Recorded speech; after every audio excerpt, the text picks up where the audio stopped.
Well, Bاسم, Piers. it's good to see you. It's good to see you too. Last time, obviously, we did it remotely. Yes. You were here. I was in London, and you complained that it was an unfair situation. You couldn't see me. Your earpiece kept falling out. Yes. So I thought, okay, fair enough. I hear you. I got on a plane. I flew 6,500 miles. And not only that, we're doing it in somewhere that is very familiar to you. It's the Comedy Store in Los Angeles, where you performed many times as a stand-up. So I've done my bit. You did. But actually, this is not the first time we meet in person. No, we did originally in London last year. And I know that many people are watching this for the first time. I would know this, but like I would really love to tell the story of that moment because I was having a tour in the UK and Europe, and I was doing my English stand-up. And one of my, advertising promotion plan was to come on your show. So my agent called me, it's like, Bاسم, you're going to be on Piers Morgan. I said, damn. It's like, what's wrong? It's like, well, Piers Morgan blocked me on Twitter.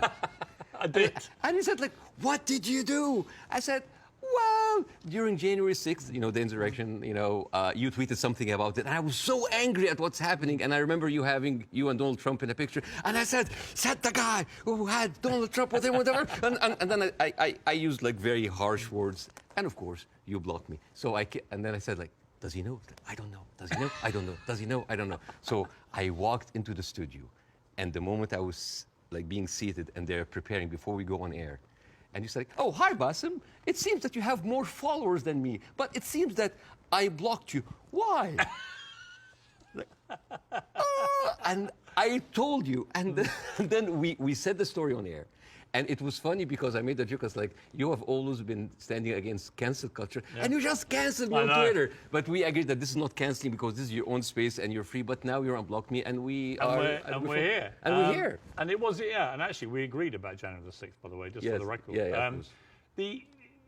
I was, done about you, maybe you weren't surprised, I was completely staggered by the response globally to our interview several weeks ago. Were you taken aback by the scale of it? Yes, of course, but I understand why. For many years, the media covering the Middle East has been showing a certain point of view. I'm not going to say bias, but I would say it did not allow certain voices from the other side to be heard. And that is why you see the frustration. Whenever you speak to people in the Middle East, they tell you the same thing.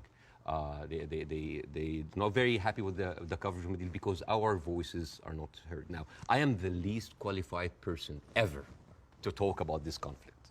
And yet, just because I relate some of the talking points that we say and we hear the whole time, people felt heard. And when people have this feeling, they're happy. They have this response. They say, like, oh my God. For the first time, the West are actually hearing our point of view. Some of the point of view might not go well with other people, but at least we have a conversation. And I think that is the reason why people reacted that way. It's such an incendiary subject matter. I've never seen social media so ablaze with hostility on both sides. Did you actually, as well as enormous praise from the Arab world, did you also get criticized by some parts of the Arab world for not going perhaps hard enough? Oh, you didn't do that, The thing is, this is like, you're damned if you do, you're damned if you're not. Right. If you don't speak up, why don't you speak up? If you speak up, you didn't speak up enough. If you're done, why are you if you speak up too much, oh, you're taking all the attention on you. And I love that fact because people always who accuse people of being the center of attention, they are actually not very happy that the attention is not on them. This is actually like a rule on social media. But yeah, there was a backlash, but there was also a backlash from the other side, which I mean, here and other comedy clubs, I worked with people from all kinds of different backgrounds, Jewish, Christians, Muslims, Arabs, atheists, all kinds of people. And there are a lot of people who went into my socials like, oh, so you're a terrorist sympathizer now, And I think it is important to have a nuanced, deep, interesting, intelligent conversation. A lot of people waiting for this are kind of like, yeah, Bاسم, bury Piers, show him. And this is the problem with the news today.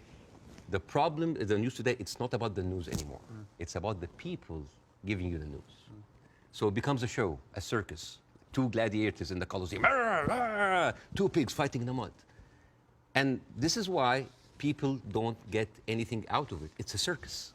You know, one of the things I heard a lot was, who is this guy? And they weren't talking about me. Sometimes I wonder. Now, obviously, you're very, very well known in the Arab world. You're known as the kind of, they called you the Arab Jon Stewart, and you're well known in America, but you weren't that well known, for example, in the UK. And I think what this interview did, it made a lot of people think, wow, all right, this is incredible, but tell me more about Bاسم Youssef. And I did a bit of research into your life, and it is a fascinating journey that you've gone on to get here to Los Angeles. And I think it's worth just taking a little beat here to talk about this, because you began in Cairo as a heart surgeon. I mean, that was your career path. Yes.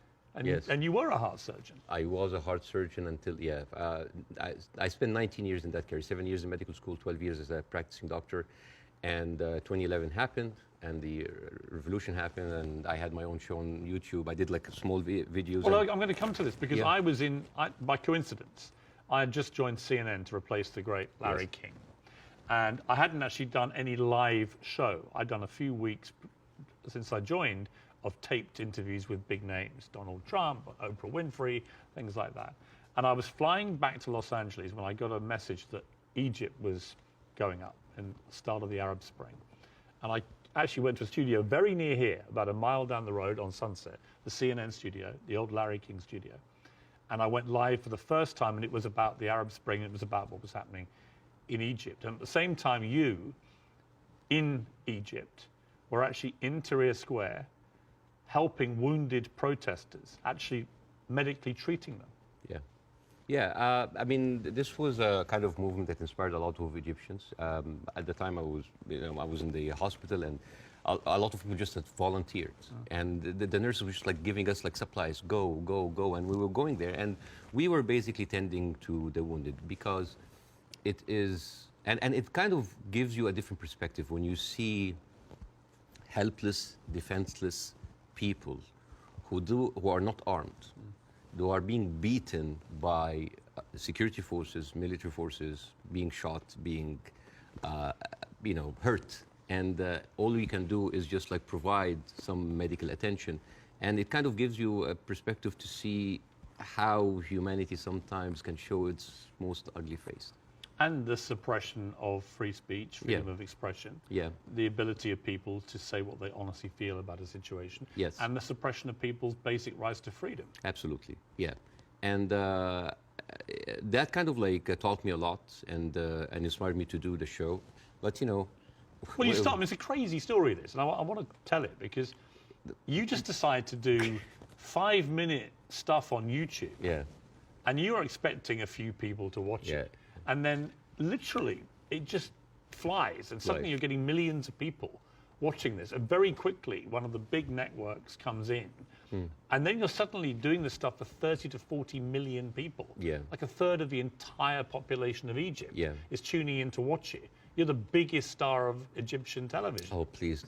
But you were. Don't stop. I mean, what an extraordinary thing, though, for a heart surgeon to go from helping protesters medically in Tahrir Square at the start of the Arab Spring to within a year, you're the biggest star on Egyptian television. It's a crazy thing. It doesn't sound as glamorous as this. It felt horrible.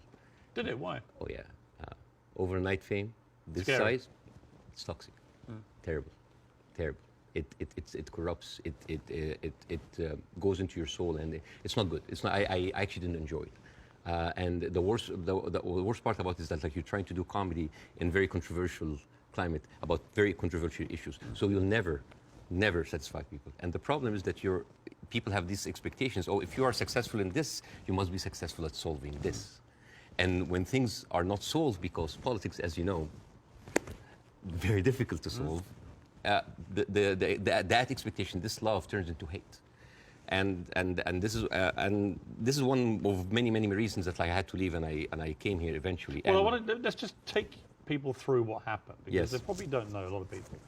So during the presidency of Mohammed Morsi, who was a democratically elected Islamist, you had relative freedom to start, but then the more you went after government propaganda, the more you stood up for the people against the government, then the trouble started. Morsi wanted to shut you up. You eventually get dragged through the courts.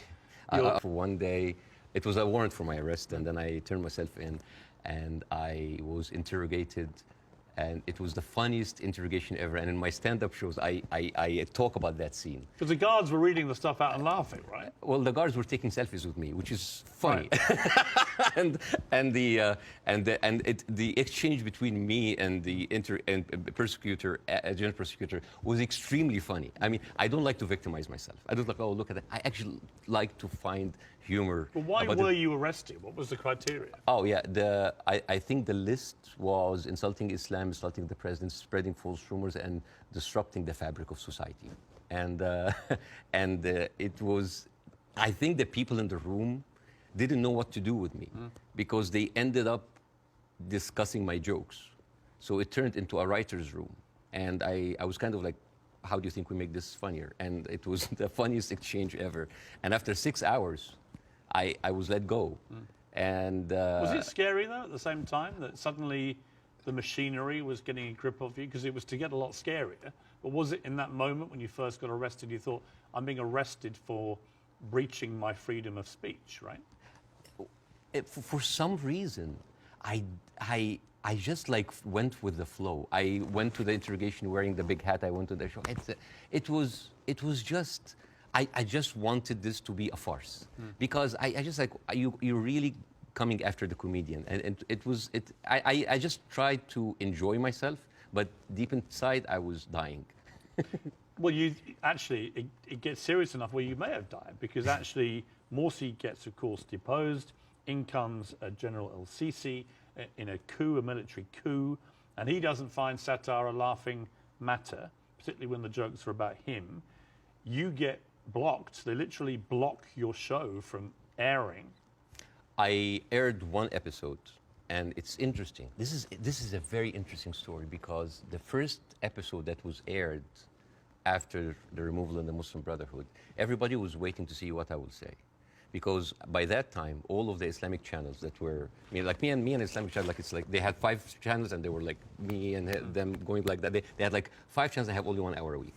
And then they were removed. And then a lot of the other dissident voices were also being shut down. Now, people are waiting. What will Basim say? And on the day that the show aired, the next day I went out and everybody's like, good, at least somebody is speaking. It was a very controversial episode. Nobody liked it. And yet everybody liked it because people said like, you're supporting the coup. No, you're the Muslim Brotherhood. Everybody accused me of something. All I did in that episode was just being a mirror of what is happening in the street and showing them how ridiculous it is. You didn't take a fixed position. Well, my position, depending on what's your position? What did you intend your position to be? My position was to show the ridiculousness of how the people now was like, oh, we got rid of Islamic fascism, but we are heading towards another fascism. There was a song that I did that was very controversial. People, and it's very funny. The pro-Muslim Brotherhood thought that this is a disrespect to the people who died, and on the other side, the people said that this is a disrespect to the army. And when you manage to offend everybody, you know you're right. Yes. And then the people in the middle, it's like, oh, you weren't tough enough. And I was told, that's like, why didn't you go after? The ceiling of freedom just went down, and I was just like, it was very difficult. It is very difficult to go against an authority that was very popular at the time. And especially a military authority with Oh, a yeah. lot of experience Oh, yeah. of weaponizing these situations. Yeah. You had death threats. People would always choose, most of the time, they will always choose the military form rather than the religious form because they kind of like, at least they are not infringing on my personal freedom. Not yet. But you had threats on your life, didn't you? Oh, all the time. I don't talk about that because like I have been having death threats like never stopped since 2011. Never stopped. Have they continued since our last interview? Oh yeah, they never stopped. People threatening to kill you? All the time. Why? For what reason? Oh, for just saying something that they don't like. Oh, because you are against Egypt, you're against Islam, you're against our president, you're against God. It never stops. It never stops. It doesn't bother you? I mean, if you die, you die. You know? If you die, you die. I mean, since when, whatever, like, no bodyguards deflected a bullet. You know, maybe the guy who was with Ronald Reagan. But Yeah. I think it's like whatever. Even like at a certain point, I actually had like private security.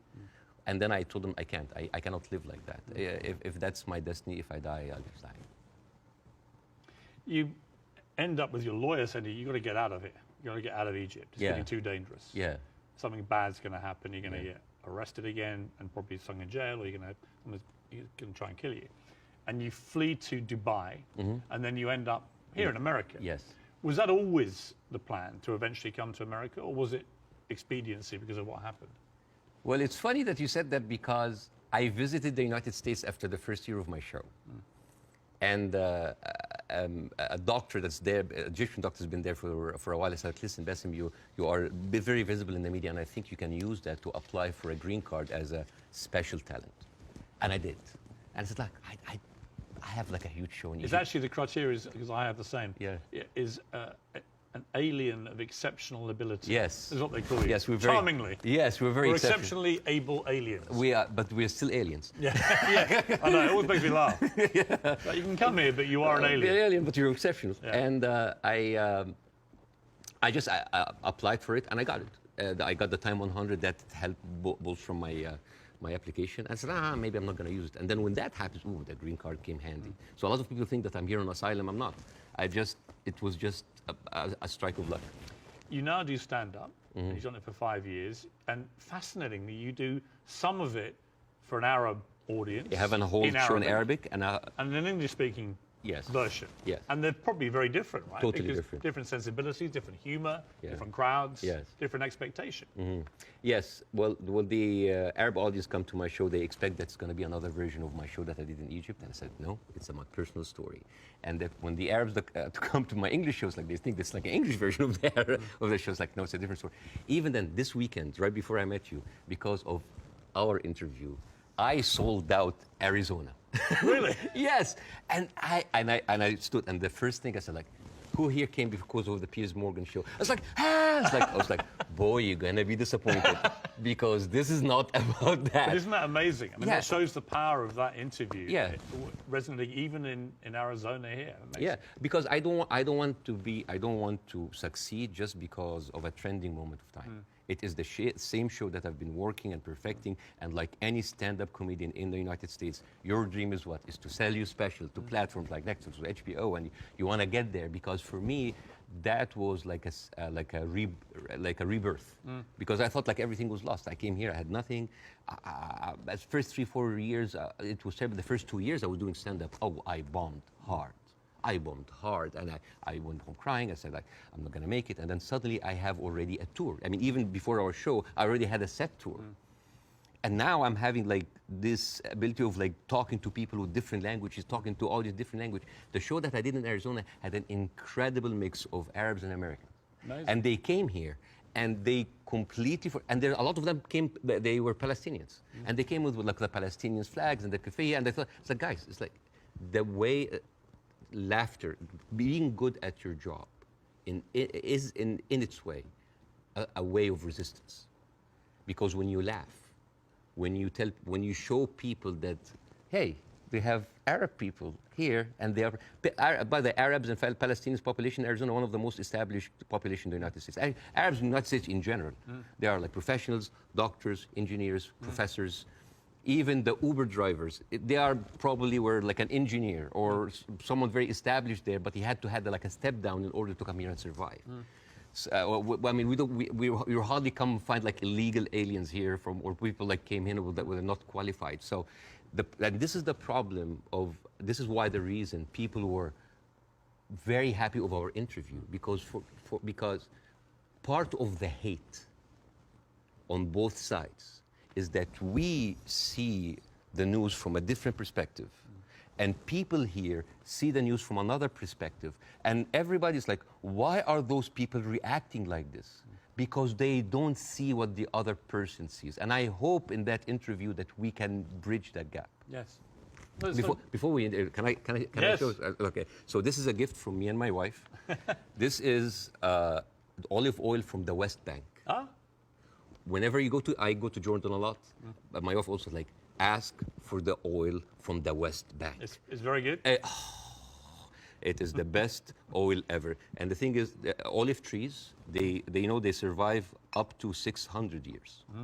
And they are passed from one generation to the other. And it is like a family heritage. And the way that you do it, so this is za'atar. Za'atar is basically thyme, and you add to it sesame and a bunch of herbs. And the way that you eat that, you take like a piece of bread. We don't have to do it now, maybe at the end of the interview. Yeah, we'll do it, yeah. And you soak it a little bit in the oil, and then you take the za'atar. And I'll demonstrate here. And then here. I love it. Well, I love Arabic food. So at the end of the interview, you're leaving with this oil. So I will take that. It shows that. Well, yeah. thank you. And it's very kind of your wife. Thank you. Thank you very much for me. Well, I'm the one who bought it, but it's okay. Obviously, you started the last interview with, I mean, I would argue savagely dark humour involving your wife. How you've been trying to kill her, and she was using your kids as human shields and stuff. And I'll be honest and I'm with you. still trying to. But you know what? When I failed, you know what I did? I went out to the house and I just like randomly slapped other neighbors. So, it's interesting. By mistake. Now, this time I'm ready for you, okay? This time I'm ready for the humour. Oh, you're ready, okay. No, but it's interesting because last time I was very taken aback. And I remember thinking, as you were doing this right off the top, I remember feeling very uncomfortable, unusually uncomfortable, and thinking I didn't know how to react to that. I didn't know whether I was supposed to laugh or be silent, and I sort of ended up sort of slightly grimacing, half laugh and listening. And then I realized it was very powerful what you were doing. It was satirical, but it was savagely satirical and extremely effective. And that's why I think the interview did so well. But I'm not going to pretend that I found it easy to listen to it or to react to it, because I didn't. You know why? Because all I did was just take the talking points that's been in the media, not just for after October 7th, all through the conflict. It's always like, we need to kill it. All right. You need to kill 5? No, kill 10. You need to kill some? No, kill all. This is what satire does. It take reality, flip it on its head, exaggerate it, and then you can see how sometimes very uncomfortable and even sometimes stupid that sounds. Because I was just reacting to whatever the media is telling me. It's like, oh yeah, okay, do it. There's no pushback. So suddenly, the person who's proposing the most extreme measures is like, oh, we'll take it. Oh no, that's too much. So that was like a very simple technique. I just took the talking point and just exaggerated. It was devastatingly effective, I thought. Yeah. First, before we go any further, how is your wife's family? Because she is half Palestinian. Yeah. Are they okay? They're good. They're good. They are safe for now. Yeah. As like the last week, there was no internet, as you have. Yes. You know, I saw you tweet at the IDF. It's like, how can they know? You know how many views that tweet's had? Nearly 40 million. Yeah. Me just saying, how are they going to see this message if you've cut the internet off? Yeah. I'm wondering if the IDF's like, why aren't the Palestinians liking my tweet? Because they don't see it. Right. No, but I thought that was a perfectly correct assessment of it. Yeah. But the reaction to that tweet I did was enormous, as everything is in this thing. And I had a lot of people say, finally, Piers, you get it, right? Finally, you get it. And I wanted to say, listen, I'm trying to reach a place where I get this, but it's an incredibly complicated issue for someone who is not Arabic or Jewish to poke their head into. And I've had to cover it as a journalist for a long, long time. I think I said to you before that I was editor of the Daily Mirror in England when we opposed the Iraq War, for example. So, you know, I have taken stands on this thing. On this one, I find, I'm going to be completely straight with you. I discussed this with Jordan Peterson this week, and he did a pretty incendiary tweet in which he said, give them hell, Netanyahu, enough is enough. And he was actually very self-reflective about that in the interview we did this week, where he later issued a 20-minute video, because he said sometimes a one-line tweet can be unnecessarily inflammatory to people. Much better to take time to explain it. Here's where I've got to with this conflict now. I viewed what happened on October the 7th as an absolutely appalling atrocity, a terror attack of unimaginable horror. And I absolutely think that Israel has a right to defend itself from the people who committed it, Hamas. And I've questioned for the last 3-4 weeks, what is a proportionate response? And I have said repeatedly, I don't know the answer. I want people who have a view to have a view about that. And I'll ask you again about where you think we are with this. I also acknowledge that Hamas live amongst civilian population in Gaza. And therefore, if you do what the Israelis are currently doing, which is a ground offensive into Gaza, a lot of civilians are going to get killed. And at what point does that become disproportionate or even illegal? And I don't know the answers to those questions. And I have a moral quandary because my instinct is to say that Israel has no choice but to respond to what happened in a very forceful manner. I understand why they want to eliminate Hamas altogether. I understand that if they feel they can, then perhaps we can move to a two-state solution or peace or whatever it may be, although I don't think Netanyahu will ever be the person to do that.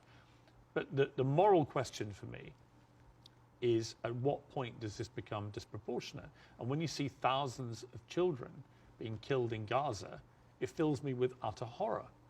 And then people say, well, do you condemn it? And I find it very easy to condemn Israel turning off the water, Israel turning off the power.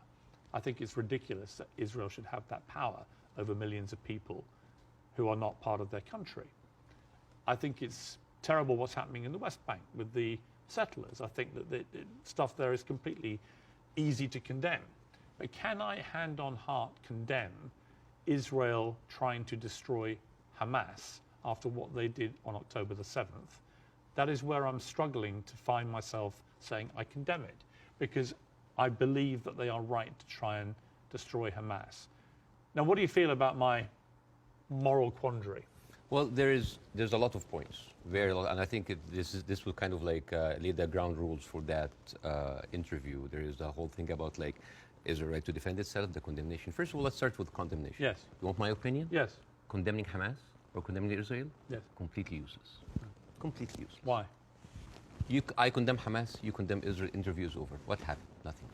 It is just checkpoint, like morality checkpoints. But I've interviewed a lot of pro-Palestinians, for example, some of whom will immediately say, I unreservedly condemn the terror attacks of October the 7th, and then go on to criticize Israel. And I think that's it's a position I can completely respect. Yeah. But I find it much harder to respect a pro-Palestinian guest on my show if they simply resolutely refuse to say that they can condemn the terror attacks. Yes. I find that less worthy of respect. But you see, this is the problem with the news. We go into the circular motion of the same answer. One thing that I have noticed, not just on the coverage of these events, the events before and before and before, every time this starts, people say, we don't know what's happening. It's a very complicated situation. Right. What is happening now? And for me, as a viewer, if a conflict that's been there for 75 years and the media with all this technology has been covering it and we hear the same exact words, we don't know what's happening. It's complicated. It's a very complex. That is a failure of the media apparatus. That is the failure to themselves and for the audience, because why every time this happens, it seems like it is happening from point zero. And I think to help understand that, I will get to the October 7th. I will get to the condemnation. I will get to the self-defense. But I think maybe we can we have like all the time in the world, and we can discuss, this interview could be a bookmark, landmark for maybe looking at that conflict in a deeper way that nobody had gone there before. We have the views, we have people waiting. Yes. You know, as I said, I'm the least qualified to discuss that, but it's an opportunity to use it. I'm not massively well qualified myself. Yeah, both of us. Look at us. I'm an Irish Catholic. I mean, look at us. Yeah, two privileged people. One white white wannabe, discussing the most complex conflict of our history. But I want to start in a totally different area. I want to start with anti-Semitism. Yes. I think it's an important issue. Yes. I think there is a rise of anti-Semitism in the world, and I think this is very dangerous. And I, as a Muslim who has been through events where there were terrorist attacks somewhere, and that reflects on us, I can completely feel that. Since what happened, I had text messages from the Jewish friends, are you okay? Are your wife's family okay? And I was texting them, are you okay?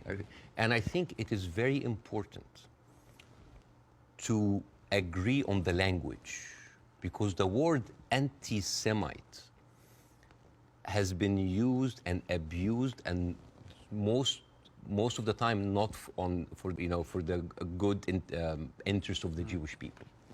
Because the first 2 days of the coverage, I watched the news, and there was a lot of protest that was led by Jewish Voice for Peace, and they were led by people who opposed the Israeli attack on the civilians. And I remember quite well, many of the Republican representatives in Congress came out and they were calling these the global intifada, the global jihad. I love it when they say jihad. They sound like a horse. Jihad. It's very funny. Or they say, like, these are, and I quote, Iranian-backed jihadists. And I said, wait a minute, but most of those people are Jewish. Those people who took over the Capitol, the same people who took over Central Station in New York, which is known as the biggest civil disobedience event in America in the last 2 decades, they were all Jewish. And then I find Nikki Haley saying anti-Zionism equals anti-Semitism. And then I remember, it's like, oh, Jewish people in America are saddened by the fact that they are not citizens of America or citizens of the world, but they are citizens of Israel, and they have to back Israel in whatever they do. And these are not my words. These are the words of Jon Stewart. He went out and he said it's very, very important to divide these two.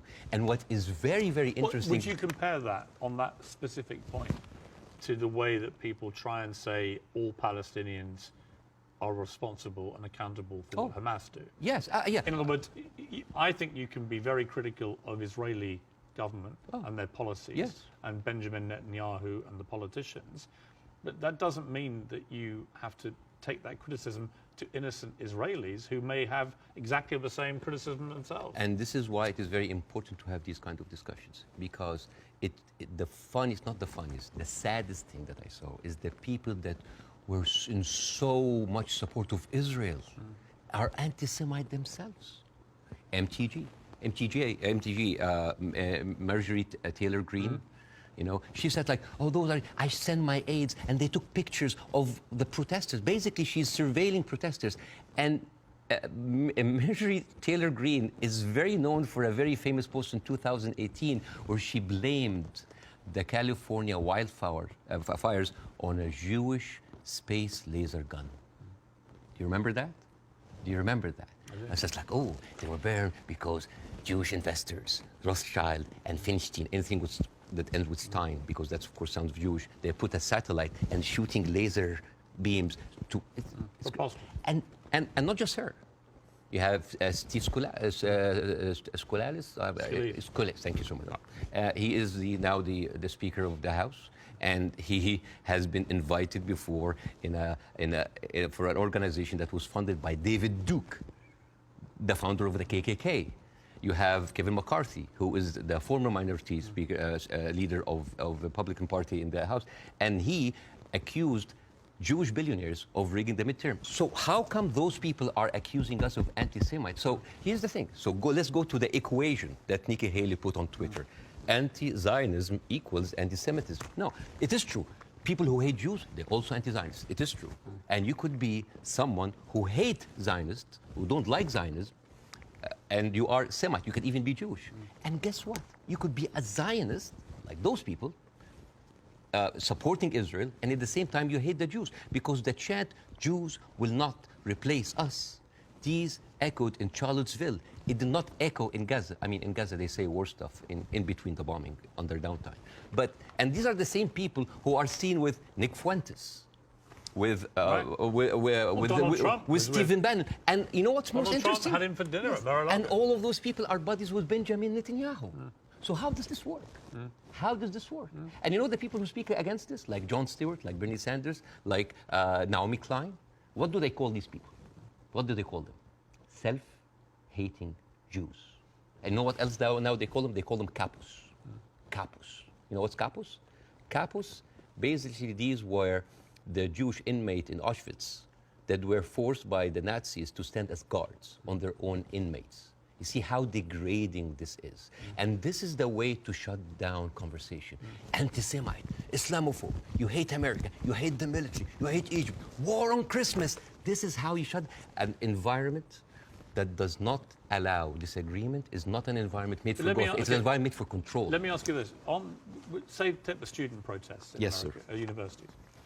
I have no problem instinctively with students protesting. It's actually part of the DNA of being a student, right? But I do have a problem with two things. One, the protests that happened almost immediately after October the 7th, within hours, which were clearly, deeply, deliberately inflammatory and hurtful to Jewish people. Secondly, I have a real problem with the students who were beaming direct pro-Hamas slogans onto buildings on campuses in America. You know, I'm all for free speech, and I really am. The whole show is predicated on that. But not to the point where you see Jewish students barricaded into libraries because a mob is descending on them. There is a distinction to me between people who are obviously overtly, I mean, there was a professor at Cornell University who was literally seen in public shouting how exhilarated he felt by the attacks of October the 7th. He still hasn't been fired, that guy. I think that crosses a line. Do you? Yeah, I do not like this way. I mean, I can understand why, but I don't condone it. I would never, because you have to understand these people, again, I'm not supporting them. I just want to make sure about two things. The reason that I started with anti-Semitism, because I wanted to make sure to clear any confusion that when I speak about Israel, I'm speaking about Israel. Yes. When I speak about Jewish people, I'm speaking about Jewish people. Yes.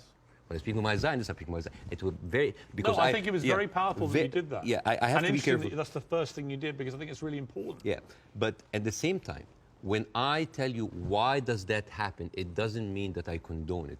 There's a difference between explanation and justification.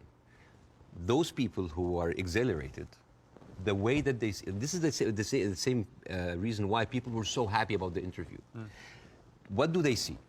They see Israel as a criminal state who is killing their people, and in the same time, they are supported by the international community and America. They have no guns, they have no superpower backing them. All they have is just a feeling of happiness, like, yes, our enemies that we cannot touch them has been hurt. All they can think about, that these are their enemies that have been hurt, right? I'm not condoning this, but again, like when people were celebrating terrorist attacks, you know, against Western targets. Of course, I don't condone that. But why? Because those people has been, from a very young age, what have they seen? They're not being heard by the media. The plight and the suffering of the brothers in Israel, in Palestine, in the Arab world, are not being heard. People in Iraq, you know, like when America and Britain invaded Iraq, right? What the Arabs saw? It's like two superpowers are coming in on just regular people. So whenever there was like a bomb or like an attack on American troops, people would celebrate. Yeah, they're our enemies. Emotions are very inflammatory, and it is not right. But those people have nothing else. All they can is just like shout. All they say is like to rejoice. It is not right. Again, I'm explaining why is this happening, because it's like, yeah, if I cannot get you, I'm just gonna scratch your eyes. I'm gonna scratch your eyes because you've been beating me all the time, and you have the whole international community backing you up, and all I can do is scream. Is it right? No. But it is understandable. Again, it's not the right thing. But no, it's not like understandable. It's like, oh, no. But again, it is an explanation. Now, hate. And again, this is another way why this has been magnified in the media so much. What does the Western audience see? They see people rejoicing for the death of innocent civilians in Israel.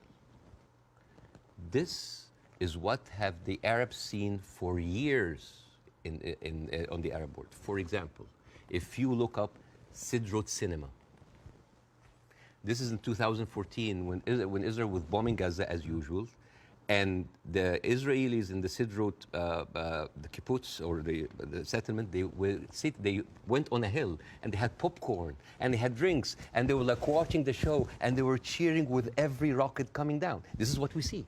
Western people didn't see that. Well, somebody found a tweet actually of mine from 2014 in which I said, at what point does what Israel is currently doing to the Palestinian people become terrorism?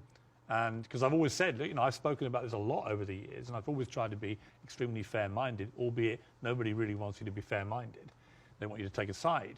But that was clear that my thinking back then was that they were absolutely overstepping the mark. Absolutely. But again, to the point of rejoicing. No, I know what you mean. Yeah, but like if you, for example, Google the wedding of hate. This is like a Jewish wedding in Israel where they were celebrating the arsons and the burning of Palestinians. To be clear, I've seen lots of videos. No, but like, I'm not talking to you, Piers. No, I know. I'm talking to the Western audience because I want to see, like, I want to say, like, this is what they see. I mean, for example, there is a very famous video for Samuel Abu Za'anin, who is like a young kid that he was shot point blank by an Israeli soldier, and he was not allowed to have any medical attention. And as his dead body was being put into the ambulance, the Jewish settlers were cheering. So for an Arab audience, this is what we see every day. So when they see, oh, we heard them back, we heard their people like they heard back, it is not right. But this is what hate does. It escalates, it feeds each other. Radicalism feeds it. It is terrible, and it is just like a vicious circle. So I would like to do something that is very interesting tonight. When I invited Jon Stewart to my show, as much of like a reception that if you've seen the YouTube, people just like, we had to cut the 5-minute standing ovation for broadcast. People were on their feet for 5 minutes. They could not believe it. I remember Jon Stewart telling me I could never imagine that a Jewish guy from New Jersey would have that kind of reception in Cairo. And yet, on the internet, people who would have, what? You brought a Jew on your show? Why you are with a Jew? Yes, hate is there. Yes. So, and the thing is, like, why we do not see each other, people in the Middle East, people in the West, that we do not put ourselves in each other's shoes. And I want to do something very interesting today. I want to give, I like telling stories. And I'm going to tell you a very nice story. This is the story, surprise, surprise, of the suffering and the plight of the Jewish people. And I want to say that because it is very interesting when you see the trauma and the suffering that the people on the other side went through, you might understand why they're coming. So this is, see this? This is a map of all of the history of the expulsion of the Jews in Europe. They've been like, I have never seen a minority being kicked around this much, right? And of course, this comes back to the, the whole idea about the original sin, that you have betrayed Jesus Christ. The blood of Jesus is on your hand. And then comes the 11th century. At that time, Jewish people were not allowed to own land. They were just peasants. Even some of the professions they were not even allowed to participate in. But they were allowed to do one thing, usury, money lending, because it was prohibited by the Catholic Church to engage into that. So what happens when you work in money? You get richer, right? And those Jews lived in ghettos. Now, ghettos was not just like isolated neighborhoods in cities. Sometimes ghettos were outside the city. This is like how isolated they were. And in those ghettos, they have to pay gold to the mayor or the governor or the prince or the noble. So they would see, you're getting richer. I need more taxes. So they pay tax. What happens when you have a business and they increase your rent? You increase your service, increase the taxes. So what happened? The Christians started to default. And suddenly, the image of the greedy Jew was created. Shylock, merchant of Venice. If it will feed nothing else, it will feed my revenge. Like never did I see a creature I can't remember that. Never I saw like a creature that looked like a man so keen and greedy. Confound of a man. English. I messed it up. Anyways, but this was the image, greedy Jew, the greedy Jew. This was created because of their conditions, and it became worse in 1095, when Pope Urban II called for the first crusade to go and save the birth of Jesus from the unbelievers Muslim. And this crusade did not kill a single Muslim. You know how many people they killed? 2,000 Jews. Because it's like, wait, the non-believers are all over there. Why? So they went to it's called the Crusades of the Rhineland. So they went to the Jewish community because, hey, we own the money, so let's kill them better than paying them. And then came the plague. And then all of the things like, oh, they're killing babies, who would do that to a baby, And they accused them of poisoning the well. This was the kind of oppression that the Jewish people went through. Fast forward 19th century, there was like the Eastern Jew in Ukraine and Russia, and there was the Western Jews in Europe. Those people in the East, the Eastern Jews, had to immigrate because of pogroms, and they were like, kicked out.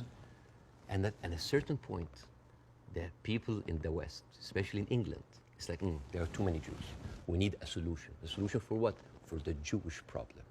So it's like we need to get rid of them. And you know what? Palestine was not even in the A list. Palestine was in the B list, because England proposed 6,000 square miles in Uganda for the Jews, 1903.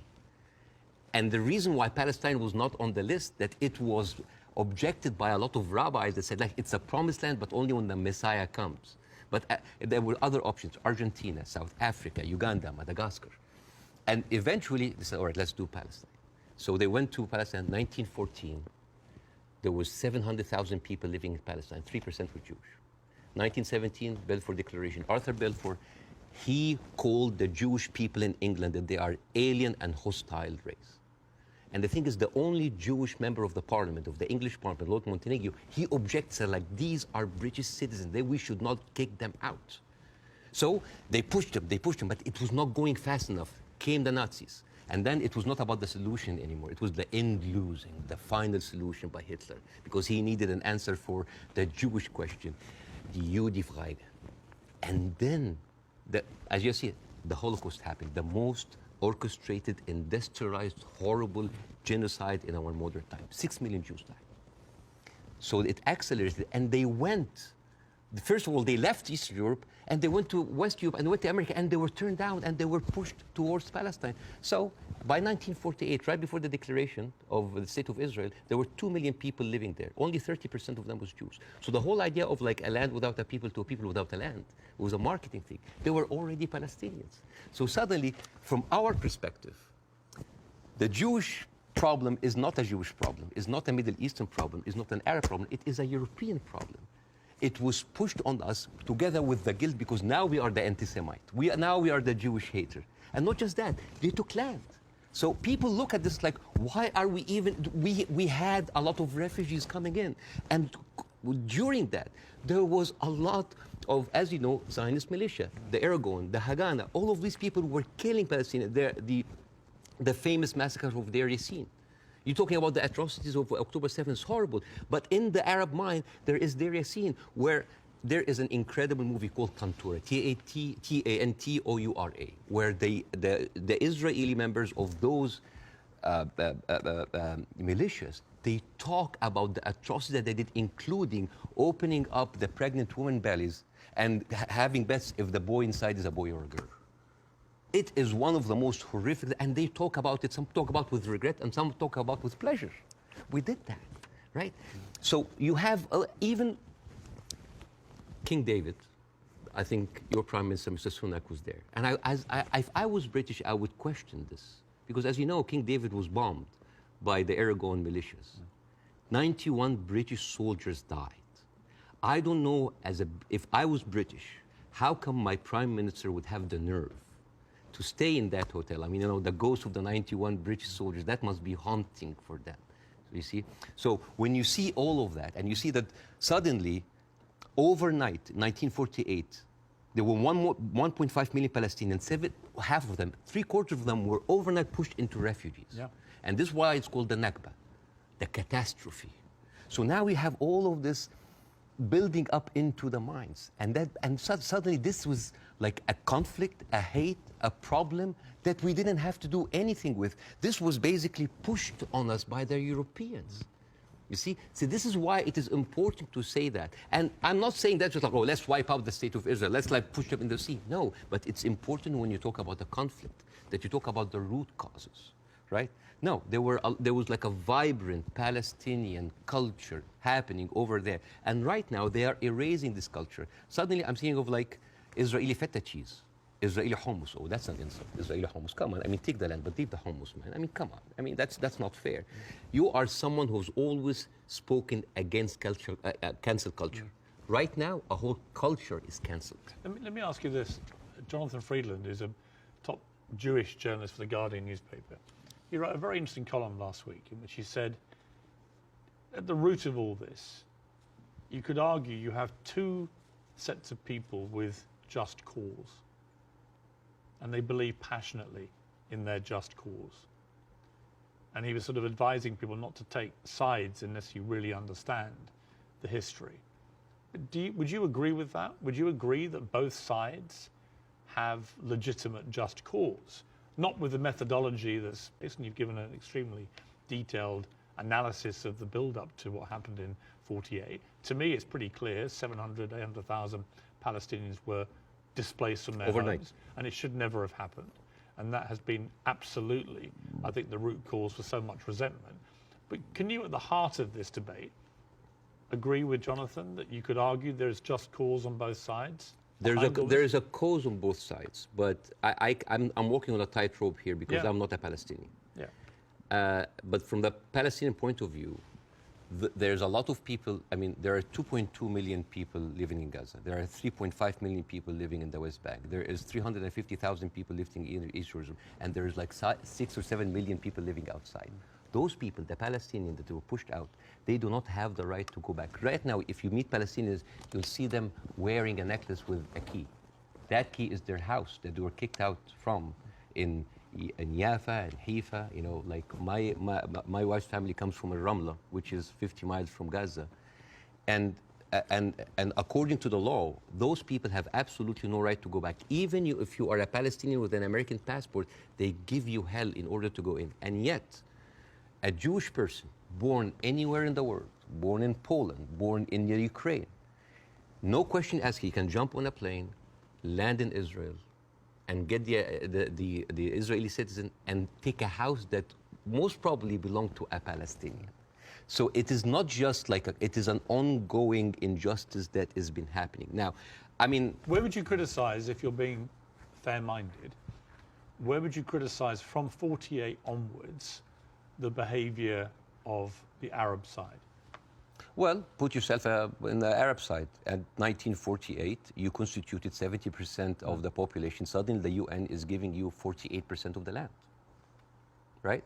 Not just that. I mean, the Arab regimes, because they did terribly. And see, this is the thing. Like, Arab nationalism at the height of these people feed on each other. You know, because it's very, very important to have a problem. Oh, it's Israel, and for Israel, oh, it's the Palestinian. It's a very good distraction. I mean, sometimes I feel that like the Palestinian cause is very useful for both sides to stay there as attention because it's always a way to reflect. But and this is a very important question because in the mind of the Western audience, they always thought of the Palestinian resistance or the Palestinian side as like Islamic, as militant. No. As a matter of fact, some of the early suicide bombers were female Christian Palestinians because they, like the IRA, you know, they were fighting for a land. The whole idea of Islamization of the whole cause came very later. As a matter of fact, you will find this very interesting because when I saw this, I did not believe it. This, you know, the Fatah movement, which is the PLO, the Fatah. This was their slogan. Can you see? You see there's a crescent, a cross, and a menorah.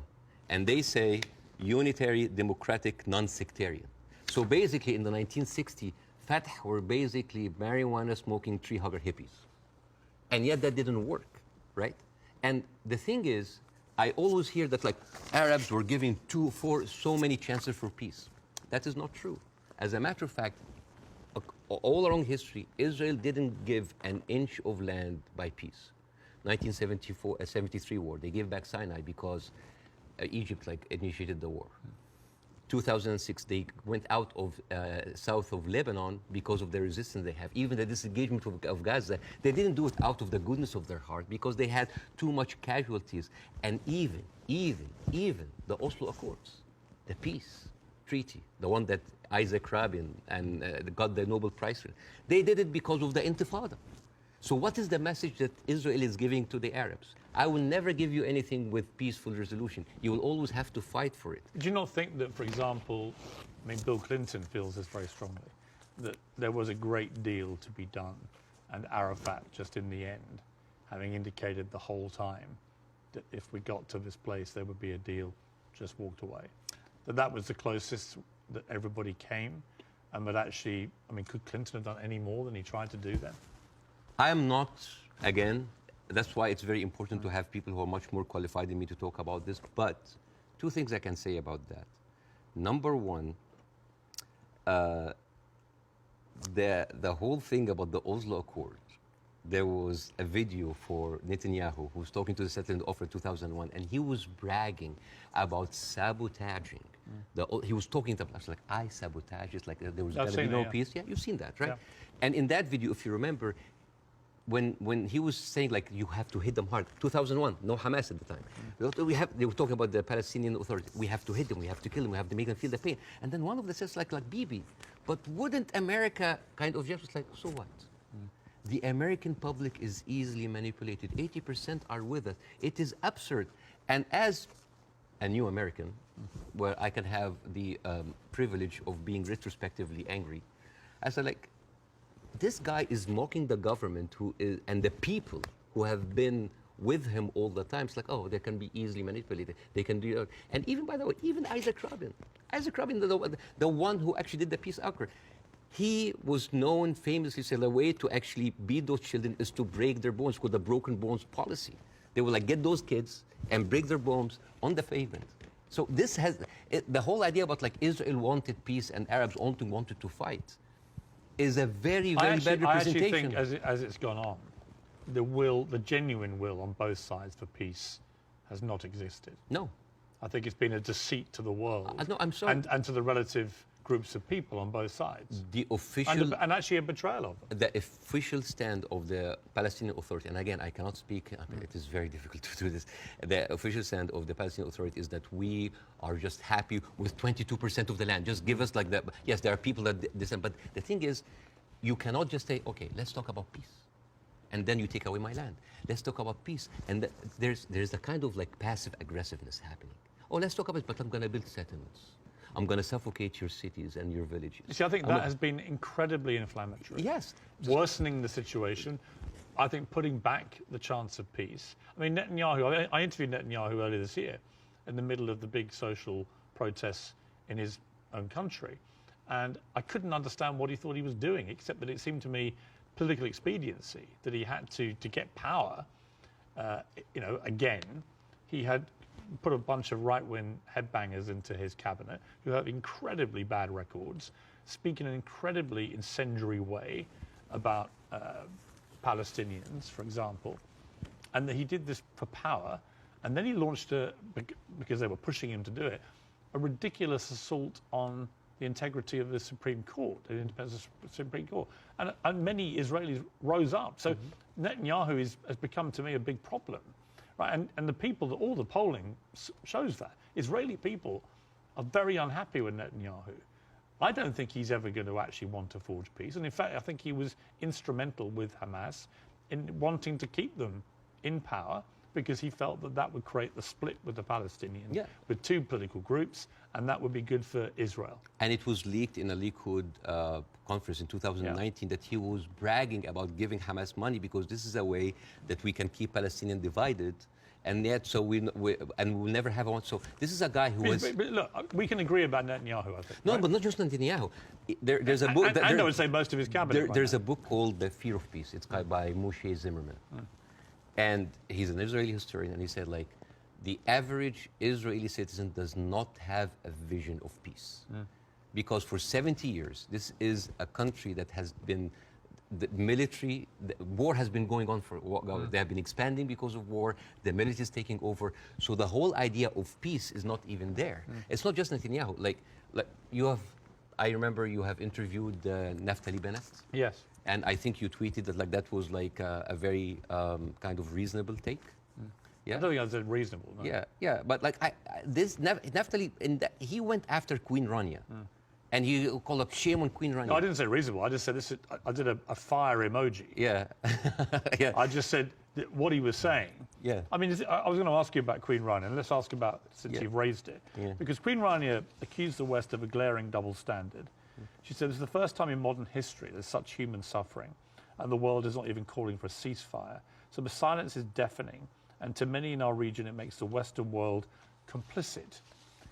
Now, other people said, well, okay, if you feel that strongly, why aren't you taking in any Palestinians? Why is Egypt not taking Palestinians? Why does the Arab world want to constantly attack Israel without actually offering any place to go for the Palestinians. And what do you say to that? That is exactly what Israel wants. And that is exactly what might actually starts Third War III. This is the war solution. These are their lands. And then suddenly take them. Why? So they've been basically kicked around from their homes. And now another country should take them? You see what will happen? Imagine this. Now, and because Israeli official has been talking openly about this. It's like, why don't they just go in Sinai? Why they go? You know what will happen? Those people are going to be pushed in Sinai. And with any population, 2 million people, they are living in refugee camp. What do you think will happen? Unrest, chaos. And then after a few years, the Western media will come with their cameras like, oh, look at those Arabs. Oh, they're killing each other. Oh, Israel is good that they got rid of them. And then they will go to the West Bank. And suddenly those 3.5 million people push into Jordan. The whole idea, why does Jordan take them? Why does Egypt take them? The same question. Europe has 44 countries. Why don't they take Israel? America has 50 states. Why don't they give them Florida? I mean, we seem to complain about Florida the whole time. Why don't they just like give Israel? The whole idea was like, oh, you're Arabs, you're all the same. No, no, no. Because what will happen then? So Israel will move into Jordan? That's like, oh, Saudi, why don't you take the Jordanian? So this is not a solution. This is not a solution. Bاسم, I hear you. I'm not taking a position either way. Let me ask you directly. But I want to say something about what Queen Radia said. Okay. The whole idea about like the West. Yeah. I think that in 3 weeks, Israel morally corrupted the West like no other. I think the West will have a lot of time to recover because for years, the West has been telling us, oh, look, we're liberal. We're all about human rights. All are equal. Adopt our values. And then suddenly, well, you don't want to even to cease. We don't want to even tell Israel to stop. And suddenly we wake up and we found McDonald's are giving free meals to the Israeli because like nothing will make you feel better after killing a bunch of Palestinian kids than a Happy Meal. So let me ask you this. They have a toy. So this brings me to Hamas, okay? So what Israel will say, because they say it to me every time they come on the program, whoever from Ehud Barak to Natalie Bennett, whoever it may be, they say, look, we suffered such a catastrophic terror attack on October the 7th that we have decided we are going to get rid of Hamas. There are 40,000 or so Hamas terrorists in their eyes who need to be got rid of. And I do believe they're terrorists. Only terrorists can commit the kind of act of terrorism we saw. So can we, on that point, can we agree on that? Do you believe Hamas is a terror group? It is classified by America as I'm not a big fan of Hamas, and they are a militant group. That does like stuff that... Are they terrorists, do you think? Yeah. Cool. Okay. So we agree on this. So you have 40,000 of them living in Gaza amongst the civilian population. If Israel has decided to eliminate a terror group, Hamas, as the world did with ISIS, for example, and I think there are a lot of parallels given the way they behaved on October the 7th to ISIS, how do you do it? How do you do it if you don't do it the way Israel is currently trying to do it? Exactly not the way that Israel does it, because if you have one of the most advanced military powers in the world, and it takes you 3 weeks, 9,000 Palestinian civilian death, 21,000 injured. As we are talking right now, Israel just bombed Jabalia, which is a known refugee camp. This is not self-defense. You know, like one of the most questions, like, does Israel have the right to defend itself? This is a no-value question. This is a no-value question. Well, I would ask a different point. I would say, not only do they have a right to defend themselves, which every country would after a terror attack, right? But they actually have a duty and responsibility to their population to try and stop that happening again to them. They've been doing... And I do understand, and I agree with that. Yeah, but here's the thing. If it takes you all of that time, all of these civilians, to take out a few hundred guerrilla fighters... We don't know how many of the people who died. We don't know. It doesn't matter. Yeah, but Bاسم, you don't know and I don't know. We don't know, but right? like... We don't even know if the casualty numbers are correct because they're all coming from Hamas. And we should believe Israel? No, not necessarily, no. I don't believe either side. But here's my problem with Israel. Here's my point. I don't think we should assume that we know these statistics are correct.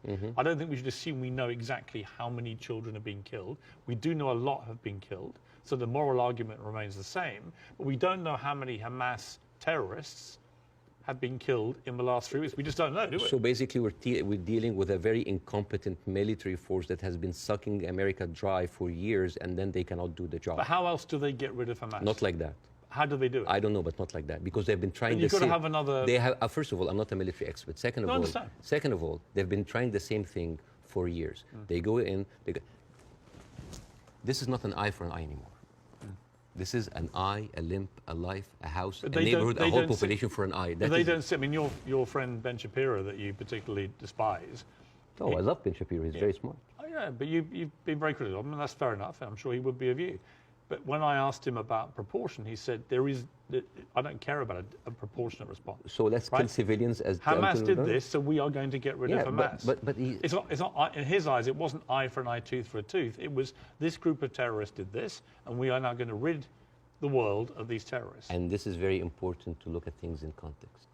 When you see how Israelis talk inside their community, there was a very famous post by Uriel Eritzol. He is the speechwriter of Netanyahu. He said, "What is so horrific about understanding that the whole Palestinian people are our enemies? All of them are enemy combatants. We should kill them, kill their mother, destroy their homes, the homes that they raised those snakes, so no snakes will be raised in this house anymore." And this was reposted by Ali Chaket, which is the Minister of, wait for it, Justice.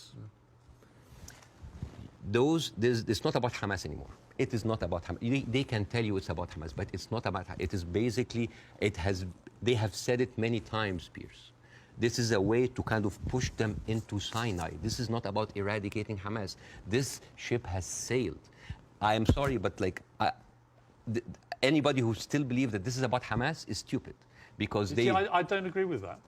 Really? No, because I think. But why there? I tell you what I don't agree. There are like 100 people. I think killed any in Gaza any country that suffered the kind of terror attack that Israel suffered, with the kind of death toll that occurred that day, 1,500 plus people, grandmothers, kids, young women being raped, kidnapped, beheaded, it's been reported, and so on. Well, you can raise an eyebrow. I mean, they found a young woman's skull, right? But what about the babies that were beheaded? Well, there was a report, and you and I had this discussion on air. You falsely quoted me, and I wanted to clarify that with you in person. You thought I'd said that 40 babies had been beheaded. So what did you say? I never said that. What did you say? I said it's been reported that 40 babies were killed, some of whom had been beheaded. That's what I said. Yeah. Totally different. Yeah. There's a very different. Well, it is different. Yes. Do you accept it? English as a second language, so they're different things. Of course, yes. Between saying 40 babies have been beheaded and 40 babies have been reported to have been killed, including some. So where are those beheaded babies?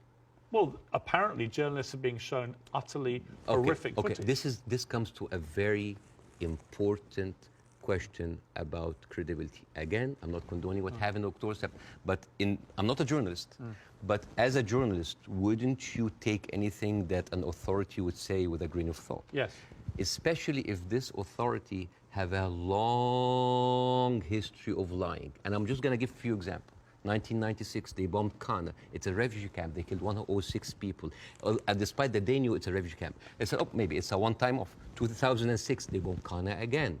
2014, they killed 2 teenagers at a checkpoint. They denied, as usual, but CNN was there. So they said, we have to say it. 2018, they killed a medic, a Palestinian medic, and they fabricated a video showing that it's someone else, that he was a human shield. And then can I just finish that? I do want to respond. And then 2010, they killed Ahmed Oraikat, denied it, then said, it's okay, it's us. 2021, they bombed the media office in Hawass. It's not us, but no, I'm sorry. And then 11th May 2022, Shireen Abu Akleh, a reporter, your colleague, she's Palestinian, American citizen, she was shot in the head.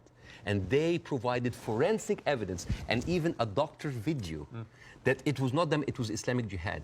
How can I expect to believe this regime, especially if the president of Israel comes down with this ridiculous thing? Have you seen that? No. He said, okay. This was reported by Sky News, and it was the funniest thing I've seen in so much. This was a Colin Powell moment, but like the cheap edition. Mr. Herzog said, Isaac Herzog is we have found evidence on one of the terrorists, a manual to create chemical bombs. And then he showed this, and he showed, I just want to say, Why would a foot soldier go into enemy with like a manual to chemical bombing? It's like, is that BYOB, bring your own beer, a bomb? It's crazy. And what he like have like local ingredients to make, and then this is like, this is a manual of Al-Qaeda, of course, conveniently set in Qaeda. And let me read it to you in Arabic because this is funny. Which basically say, this is basically like a catalog for self-improvement for mujahideen. I didn't know that they have life coaches. So this, and you know what Sky News said? It's like, we cannot confirm or any of this, but we will show it anyways. So let me respond. So this is like this is a lying government. So let me respond. I do think the Israeli government has lied. All the time. Right? I do think they've lied. I'm not going to dispute that. I do think they've been caught lying. I do think they've said things that turned out not to be true. I also think that 2 weeks ago, a hospital was bombed. Yes. And it was immediately... Who do you think did it? Well, I'm going to tell you what I think. Hamas immediately tell the world it was an Israeli airstrike and that 500 people were killed and that the hospital had been destroyed. And then as the next couple of days go by, the hospital is relatively undamaged. The car park was obliterated. Many fewer people than 500 were killed. How many people died? We don't know, because actually we're reliant on the Palestinian Health Authority, which is Hamas in Gaza, for the figures. So we don't know the number, but a lot fewer people died, it would appear, than the like 500. 100? We don't know. 50? Either way, it's appalling, but it may not have been anywhere near as appalling as was first said by Hamas. But here's the point. Most independent studies of what happened have concluded that it was almost certainly a militant stroke terror group inside Gaza, and they fired a rocket which landed in the hospital car park. In other words, it wasn't an Israeli airstrike. So I have an issue with that, because for 3 days before the attack, the priest and the patriarch of the hospital, because it's called the Baptist hospital, said that they have received multiple warning from Israel that they're going to hit the hospital. And then at the time of the hit of the hospital, one of the top aides of Netanyahu, he tweeted about like, we hit the hospital, and then he deleted it, and then basically like Israel gaslighted the world. But It was not us. But that's why I said most independent. No, that's not true. New York Times actually like just published something to prove that it was shot from Israel. And the thing is, No, okay, they didn't. Though. Okay, numbers. They didn't. Numbers. Bassem, that's not true. Okay. The New York Times has not reported that it was Israel. No, they said They haven't. Okay. That's not true. Over 10 years, Hamas launched 35,000 rockets into Israel. And many failed. They killed 69 people. And 25% military, only part of them were civilians. So over 10 years of 35,000 rockets, they killed 69 people. But in one strike, you want to tell me that these glorified firecrackers caused that kind of damage? Yes, it looks like they did, yeah. Okay. Yeah. And actually, it wasn't the damage that was reported by Hamas, who wanted people to believe it was an Israeli airstrike. So my point would be, I'm happy to concede that Israel government has lied about stuff over the years. But I'm absolutely certain as well that Hamas lie all the time. Why are we holding a militant... I believe, from all I've read, I believe they lied about the hospital. Why are we holding the militant terrorist group to the same standards as the best because and only democracy in the Middle East? They happen to be the ruling party in Gaza. So they're not just a terror group, they are a political group as well, a political party. Okay. Well, they are. So the question again comes to this, and so far you've ducked it, so I want to ask you one more time. We can both agree that the scenes in Gaza right now are horrific, because I do feel that. But I don't know how else Israel can eradicate Hamas than the way that they're currently trying to do it. Do you have an alternative for them? Well, again, we are locked in the same thing, what can we do now? But we don't look at what was happening over there. The best recruiter for Hamas is Israel. I mean, you have talked a lot about the horrible condition in Gaza. Yes. I mean, let's imagine like a little boy called Rami. He lives in Gaza. You know, he have a horrible life, but like, you know, it's not that bad. I know he has a cousin in the West Bank. He's living a good life. He wake up in the morning and he found out that he was kidnapped by 3 settlers. He was burned alive by kerosene and he was forced to drink the kerosene. His name was Muhammad Abu Khudaira. That settlers did that to him in 2016. So, all right, you know what? I'm just going to leave. I'm going to find a way to go to Europe. His aunt is a published author, and she won a prize in the Frankfurt book fair. His name is Adnaya Shtalabi. And now she was canceled because of what's happened, just because of her a Palestinian.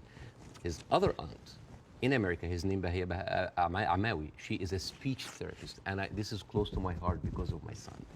And she was fired because she did not want to sign the for government contract that said that you cannot join BDS, which I don't understand. Why do people choosing to protest peacefully by not buying goods from a certain country? Why would the United States make that its own issue? So, and this guy, this Rami is being approached by like, oh, join Hamas, join us, let's go kill Israel. No, I don't want to kill. I'm going to live in Gaza. It's a life, but 97% of water is not good for human consumption. Half of the population are anemic. Even the is not being treated, and it goes into the shores of Israel. It's like, oh, those Palestinians. Which is horrendous. It's horrible. Yeah. So, and then he wakes up in the morning. He doesn't think about killing Jews the first thing in the morning. He thinks about being there at 5 o'clock at the first 50 people in the line for bread, because if he doesn't, he will miss the food for his family. And he goes back, and he finds a message saying that we are going to bomb your house. He comes back, he loses his whole family. Now, tell me, what is a proportionate response for that? I don't know. You cannot create terrorism and then you. I don't know. You have. They have created this. I don't know is the answer. But Bassam, let me ask you this: Hamas will have known when they perpetrated what they did on October the 7th, what the scale of response was likely to be. How does that help the Palestinian people? I don't know. That they are supposed to serve. I don't know. The wheels are already set in motion. But it doesn't, does it? I do not. You know, I feel sometimes that Hamas is with us in the room, that we are bringing Hamas. Who has the power in this equation? Who has the fourth largest and strongest military power? The whole idea about Israel, it's like, oh my God, the Arabs are going to destroy us. Look at the map. Hamas, well, hang on. Hang on. Hamas's stated goal is the eradication of Israel and the Jewish people. Yes. They make no pretense about it. They've made no attempt, unlike the Nazis who try to cover up their crimes. Absolutely. They've made no attempt to try and deny what they brazenly boasted about it. Yes. They are proud of what they did.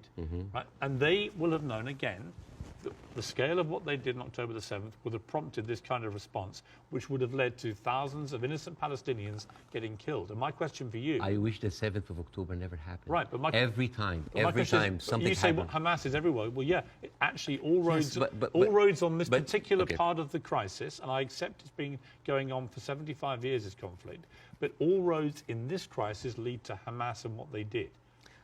And not necessarily. Because all roads goes to the condition that created Hamas. If the Jewish people were expelled from Europe and went to Argentina or South Africa and Uganda and went in and took the land, you would have Hamas in all of these places. You and I can agree that the conditions Palestinian people have had to endure in Gaza for a very long time are completely unacceptable. I think it's completely unacceptable that Israel has wielded such control over the people of Gaza, working out who can come in and who can go out, turning on and off water and power on a whim, turning off the internet on and off at a whim, all that kind of stuff I can completely agree with. But given that I think we agree Hamas are a terror group... Okay, let's say... Let me finish my question. Given that we agree that Hamas is a terror organization who have a publicly stated position of annihilating not just Israel, but Jewish people, and as we saw on October the 7th, they mean it. If you are Israel, what do you do to get rid of those people who have shown the world that's exactly what they will actually do if they get the chance? You know what I would do? I would give the Palestinians what they deserve. Terrorism is a virus. Yes? It's a virus. I agree. If a patient with a flu came to you and you're a doctor, how can you treat that patient? How do you treat it as a doctor? How do you do? Well, you're the doctor. You give them nutrition, fluids, and rest. So the immunity of the body gets rid of the virus on its own. If I received that patient with a flu and I took a sledgehammer, I was like, why are you not getting better? Do you think that patient will get better? No. You are weakening him. You are making him worse. Israel did not just weaken the body of Palestinians, making them unable to get rid of hate and radicalism. They have openly bolstered about helping and giving money to the same terrorist organization. So, I agree. I think Netanyahu is complicit in keeping Hamas in power because it suited him politically. Yes. And I think you can't get away from that. Yes. There's no question of that. But there's also no question that the Israeli government, led currently by him, has to stop Hamas from perpetrating another terror attack.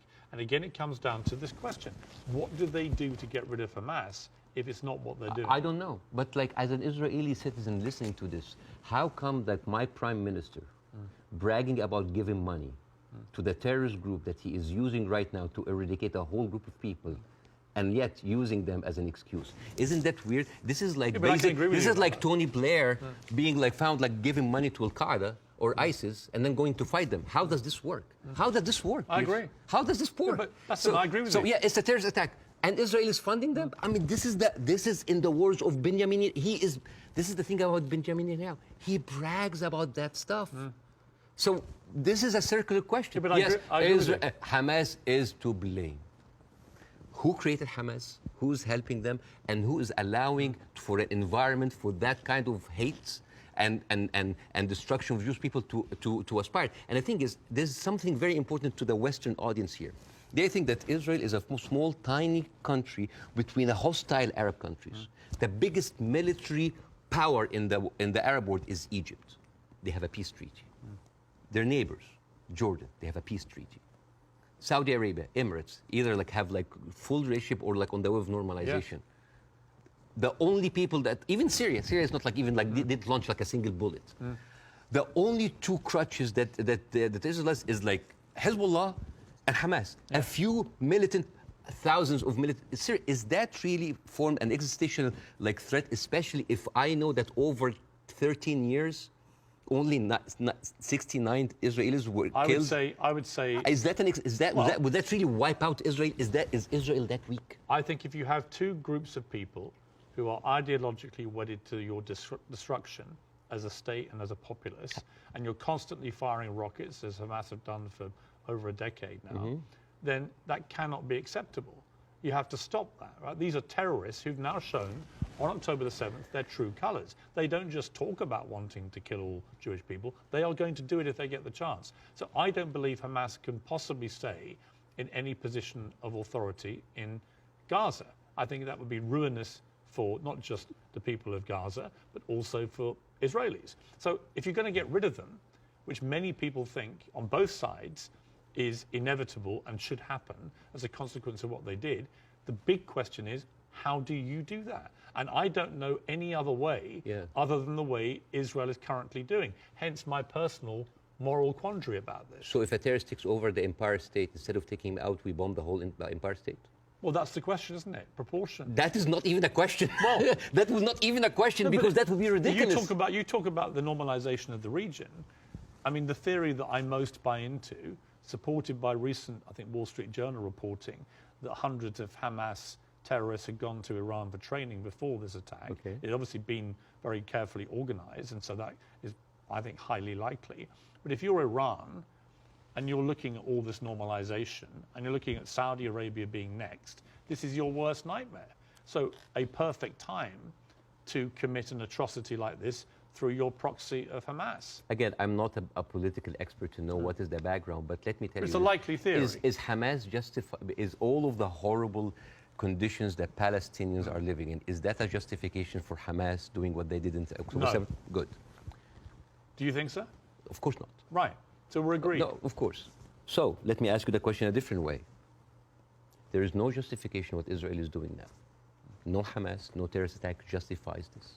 Well, because you have been there. No, but you have been there. You have stood against the Iraq war. Yes. And that is too much. Yeah, but here's the difference. You are killing a whole population. No, here's the difference. I didn't stand against them for that reason. I stood against the Iraq war because I did not believe we had seen evidence that Saddam Hussein had weapons of mass destruction. So we were fighting a war against a country and a despotic leader which had nothing to do with 9/11, as they were trying to claim. It was actually a lie perpetrated on the world, and the consequences were disastrous. 1 million people died. I mean, over 150 British troops died. My brother served in Iraq and could have been one of them. You know, the whole thing was a fiasco, a deadly fiasco. It led to the rise of ISIS and all the hell that came with that. So, you know, yes, absolutely, I fought that campaign against that war, and I wish I'd been successful. But the singular difference here is no one is disputing, least of all the Hamas themselves, that they perpetrated this attack. And I believe Israel has a fundamental right and a duty to defend its people from them doing it again. So if we can agree on that as a principle of a country that's had that kind of attack and how you deal with it, the question then becomes, how do you eradicate the people who did it? And I just think, given the intense nature of the way the population exists in Gaza, very, very large numbers of people in confined places, and that is in itself unacceptable, and I will agree with you about all of that, and that has to be fixed longer term. But actually, if Hamas are everywhere there amongst these people, I just don't see any alternative to what they're doing. And I'm very happy to consider one. But I don't think you have one either. So if the Iraqis were actually, there was evidence that they were behind 9/11, would that still be okay to kill a million Iraqis? We have a parallel, which is Afghanistan. And in fact, I would say, but that raises a different question. So was the Afghanistan war just? I believe it was, in a way that Iraq wasn't. I believe that Afghanistan was harboring terrorists, Al-Qaeda. We know that they were training there. We know the Taliban were there. And we went in, we launched this war. It goes on and on and on. Huge bloodshed on both sides. And in the end, after a ridiculous overnight pullout by America and President Biden, the Taliban are back in charge and waging the same kind of medieval rule they waged before all this. So you've got two things. Was it justified to strike back at Afghanistan for harboring Al-Qaeda? I would say yes. Did the means in the end justify the war? You could argue no, actually, because actually you ended up with the Taliban back in charge. So they're two different things. And it may well be here, by the way, as I've said, that if Israel pursues this ground invasion, it backfires horribly. It leads to a much wider conflict involving many other people, possibly including Iran directly.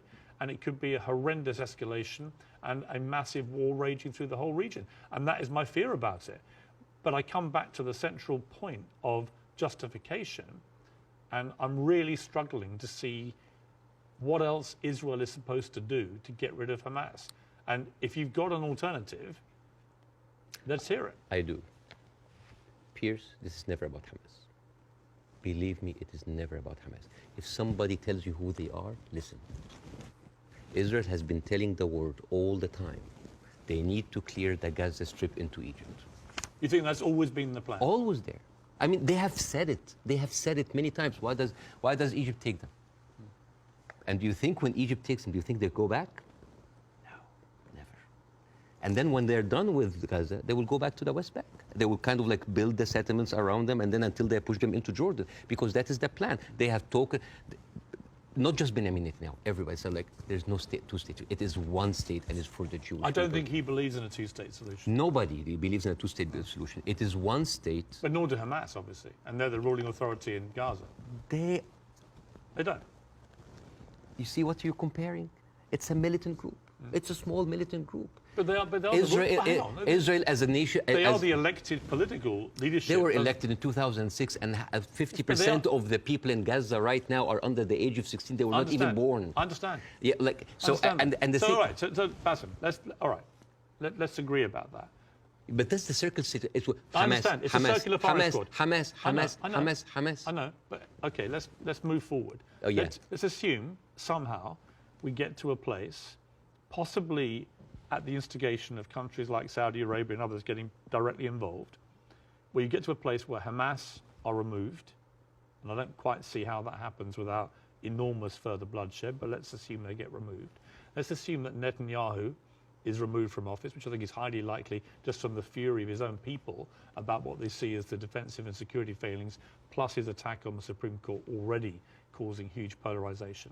Let's assume we get new leadership in both places. Could there still be peace? Could there still be a two-state solution? No. It can never happen. No, because Israel have already shown it's not about Netanyahu. It is the policy of Israel not to give the Palestinians their seat. It has always been there. But what if you find leadership that understands? You will not. But why are you so... You will not. Why do you not think so? Because Israel has been... But they would say the same about the other side. And I remember... Who has the power? Let me give you a parallel. Obama in his book... Let me give you a parallel. Okay. Let me give you a parallel. Northern Ireland, okay? Northern Ireland appeared to be completely intractable, with the IRA and the loyalist paramilitaries trying to kill each other. In the IRA's case, trying to kill British people as well, because they did not want this to go the way that people wanted it to go. And ultimately, we got to peace because we found leaders who actually had the courage, moral courage, to get in the room with the people that were trying to kill them and to do a deal. I don't think you can do that with Hamas. I think they're on a different scale altogether to the IRA. But we did have a seemingly intractable place riddled with violence on both sides, and eventually we got peace. Do you not see there's any chance of doing that here? No, not with Israel. Obama, after he left office, he wrote in his book, the problem with the Palestinian-Israeli conflict is that one side is extremely powerful and one side is extremely weak. There is absolutely nothing to oblige that strong side to give anything. All over the years, Israel showed you many times that they are not interested in peace. Leave Gaza. Forget Hamas for a second. The West Bank. What have they been doing in the West Bank? The illegal settlements did not stop a single day. No, they no. are and it's completely wrong. Yeah, but the thing But is, it's wrong. I agree with you. But you see what they're doing in the West Bank right now? They are creating little Gazas. They are creating little Gazas. Yeah. And until they are like squeeze them. It's completely wrong. There Bashir. is a hilarious documentary called The Wanted 18. It is like an Israeli-Palestinian co-production. And it tells about the incredible story about the residents of Beit Sahur. It's a Palestinian town next to the Nazareth. And they said they don't want to depend on the milk coming from the kibbutz. So they bought 18 cows. 18 cows. And they didn't know how to milk the cows or have a cow farm. So they were like engineers and doctors. So they sent people to kind of like to learn how to do the farm. So they bought the cows and they started to produce milk and they started to sell the milk to the villages. The Israeli authorities were not very comfortable. So one day the military government came in and was like, those cows, and I quote, constitutes an existential threat to the national security of the state of Israel. You need to get rid of them. And the movie goes about like the hilarious attempts of hiding those cows between the butchers and the houses. And in one scene, a cow is actually running and the Israeli soldiers are like running behind it and they corner it and they're about to kill it. And you know what did the cow say? You didn't fall for this, cows don't speak. Yeah! But you know, it actually said something. You know what did it say? It said Hamas. But anyways. But you see, this is the ideology of the Israeli ruling party. They are not interested. They're not even allowing you to get your own cows. I mean, I want to discuss something that is very important because we have been talking about Israel being a democratic state, a secular state for all of its citizens, including its Arab residents, right? Wrong, Yes. wrong. 2018, there was a resolution that was offered in the Knesset that say that Israel should be a state for all of its citizens. That seems basic, right? That resolution was not even allowed to be discussed. It's like, wait, why? And the rebuttal was, Israel being the state of all of its citizens would threaten the character of the Jewish state. There is, I have a friend of mine, his name is Andrew. He's Palestinian Christian. They do exist. And his family comes from a town called Tarshiha. As many Palestinian towns, these would like, you know, had another Israeli town called Kafar Vradim. It is a left-leaning town. They voted against Netanyahu by 70%.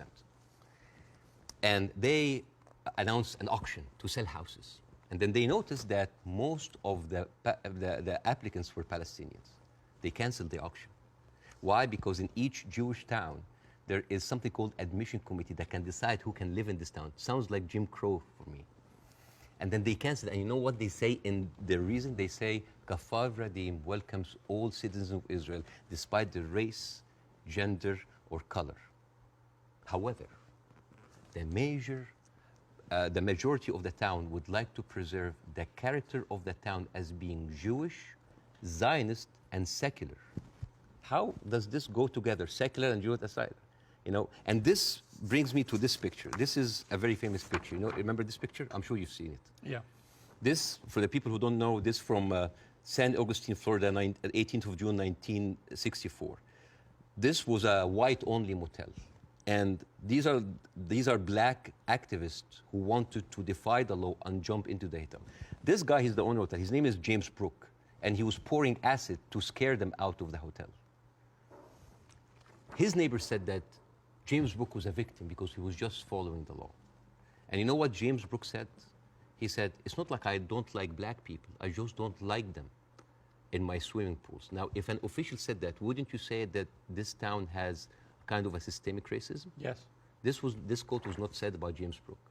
It was said by Deton, the head of the Galilee municipality, when he said, I don't like Arabs. I don't just like them in my swimming pools. The town of Nazareth Elite, 2010, the Arab Christians in the town, they requested to set up the Christmas tree next to Nazareth. This is the birthplace of Jesus. And you know what they said? We cannot have it because non-Jewish symbols would offend Jewish residents. But this comes back to what you were saying at the start, which is about the hate on both sides. No, I'm not talking about the hate. I'm talking about this shining example that Israel won't tell the world that we are like the Western world. We are secular. I don't know if you know this, but they're not just like secular, like Christians against their own Arab. I'm talking about like Arabs with Palestinian, with Israeli identity. I'm talking about them being even racist against their own people. 1950, Yemenis immigrants that came from Yemen, and they were in the transition camp waiting to be transferred into Israel. Their kids were taken away from them and given to white Ashkenazi Jews because they were not white enough. But Bاسم, what would happen if a Jewish person went to Gaza? Why would they go to Gaza? Exactly. Even I wouldn't go to Gaza. Exactly. That's my point. Yeah, it's a dystopia. Who would? But like, but I'm just. So it's not just. You're raising points about Israel, making out that somehow they're as bad or worse. No.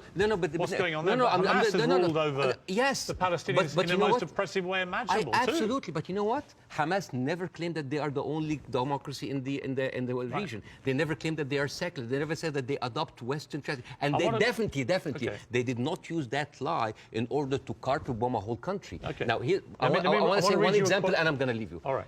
Israel, you think that Israel will like, by the way, the whole thing about the Yemeni children, you can find it in New York Times. It's called like the lost children of Israel, the forgotten. But even when Ethiopian people were immigrated to Israel, Ethiopian Jews, women then report, 2013, that's not like 50 years ago, they reported that they were given against their consent and without their knowledge contraceptive shots so they wouldn't reproduce because they are the wrong color. Israel is a racist, apartheid country that is projecting this shiny example of secularism and democracy for the people so people can accept whatever they do because they look at Palestinians as lesser people. This is the whole point. This is the whole point. And I would like to quote Winston Churchill. He had a quote that say, I don't believe that we have made a great wrong to the Red Indians of America or the black people of Australia because they were replaced by a higher race, a stronger race, a more world-wisely race.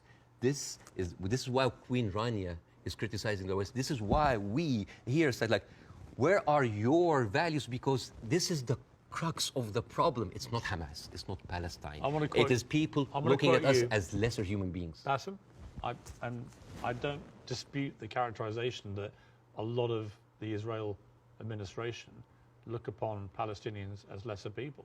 Otherwise, they wouldn't. They even look at the Ethiopian Jews and Yemeni Jews like less. I wouldn't dispute that. I want to quote you to end this. No, why would you end this? Don't end this. We'll be talking for 2 hours. Why not? At some point, we're we have having to end an amazing time. We can do another interview. Well, this one goes big. I think this is a neat way to end it. He said, I actually believe there is a middle ground between everybody and they can meet. I direct my criticism for the extreme of each one of them. That was you, Bاسم Youssef. I agree with that. But I don't share your view there can never be peace in this region. I think there can't be with the current leadership structures in both countries, or both places. But I definitely think you've got to be optimistic about peace. You just need to find people looking forward to it. I hope so. But the reason, listen,